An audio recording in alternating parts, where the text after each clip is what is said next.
இப்ப எங்களெல்லாம் நீங்க சுட்டு போட்டா கூட நாங்க இதை விட்டு வெளியே போக போக மாட்டோம். மாட்டேன்.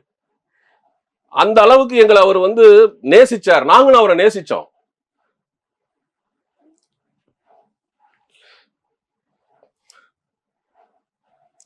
அவர் மாதிரிலாம் இருப்பவர்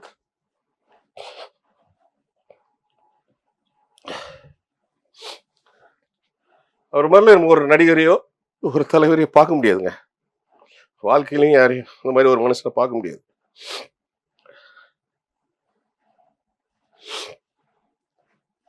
அதனாலதான் இன்னைக்கும் நாங்க ஒரு ஃபேன் இருக்கு. கேப்டன் அப்படின்னா அவருக்காக உயிரை கொடுக்குறவங்க இன்னைக்கும் இருக்கு. அது அவரோட இறுதி அஞ்சலியில எல்லாருமே பார்க்க முடியும். கண்டிப்பா சார். அவரோட இறுதி அஞ்சலி சார் அவர் வந்து ஆளுங்கட்சியும் கிடையாது, ஆண்ட கட்சியும் கிடையாது சார். ஆமா. ஆனா அன்னைக்கு அவ்வளவு கூட்டம் வந்தது இல்ல சார். அது யாரும் பணக்காரனோ ஒரு பெரிய மேதையோ கிடையாது. ஒரு மெக்கானிக் ஒர்க் ஷாப் எல்லாமே க்ளோஸ் ஆயிருந்தது. ஒரு அடிப்படை மக்கள் எல்லாருமே க்ளோஸ் பண்ணியிருந்தாங்க.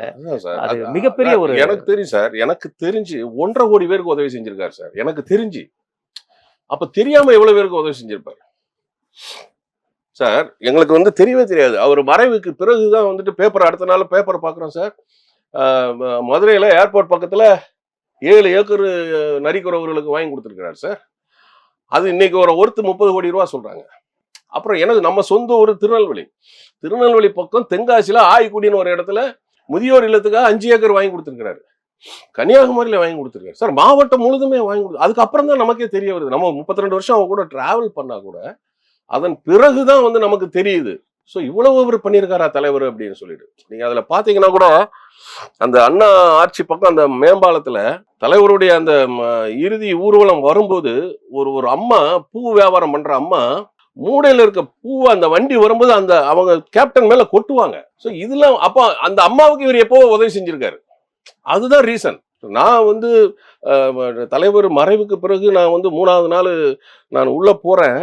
அந்த வாசல்ல ஒரு வயசான அம்மா தலைவர் போட்டோவை கன்னத்தை தடவிட்டு அழுதுகிட்டு இருக்கு. இப்ப நான் நின்று கேட்கிறேன், நீங்க பார்த்துருக்கீங்க நம்ம அம்மா தலைவரை பார்த்துருக்கீங்களா அப்படின்னு. அது விழுப்புரம் பக்கம் ஒரு கிராமம்.